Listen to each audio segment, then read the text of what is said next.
Hello, in front of me I've got Peugeot 206. In this video I'll show you where is the power outlet. In the beginning, let's take a look in the center of the car.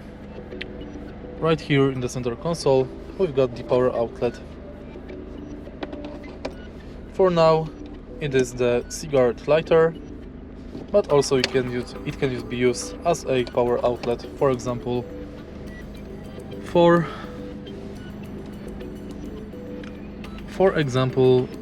charging smartphones. And that's basically it. If you find this video helpful, please leave like, comment and subscribe.